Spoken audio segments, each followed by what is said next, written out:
मंडळी, स्टार प्रवाह परिवार पुरस्कार सोहळ्याची सध्या सर्वत्र चर्चा चालू आहे। यंदा या सोहळ्याचं 5वं वर्ष आहे।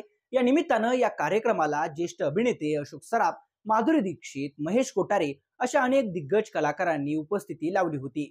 स्टार प्रवाह पुरस्कार सोहळ्यात आपल्या आवडत्या कलाकारांना पुरस्कार मिळाला का नाही याची उत्सुकता सध्या सर्व चाहत्यांच्या मनात निर्माण झाली आहे। या सोहळ्याचं प्रक्षेपण येत्या 16 मार्चला टीव्हीवर करण्यात येणार आहे। याचवेळी प्रेक्षकांना विजयी कलाकारांची नावं देखील समजतील।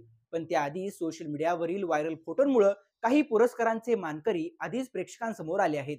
स्टार प्रवाहावर सध्या एकूण 14 मालिका ऑन एअर आहेत। यापैकी सर्वोत्कृष्ट रोमॅन्टिक जोडी होण्याचा बहुमान कोणाला मिळणार याची उत्सुकता प्रेक्षकांच्या मनात निर्माण झाली होती। अखेर एका व्हायरल फोटोतून यंदा मुरंबा मालिकेतील अक्षय रमानं सर्वोत्कृष्ट रोमॅन्टिक जोडी या पुरस्कारावर आपलं नाव कोरल्याचं समोर आलं आहे। मुरंबा मालिकेत अक्षयची प्रमुख भूमिका लोकप्रिय अभिनेता शशांक केतकर साकारत आहे, तर रमाच्या भूमिकेत अभिनेत्री शिवानी मुंडेकर झळकत आहे।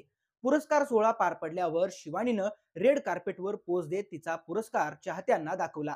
यामध्ये शिवानीच्या हातात सर्वोत्कृष्ट रोमॅन्टिक जोडी ही ट्रॉफी असल्याचं स्पष्टपणे दिसत आहे। तर मंडळी, तुमच्या मते हा पुरस्कार कोणाला मिळायला हवा होता ते कमेंट करून नक्की कळवा।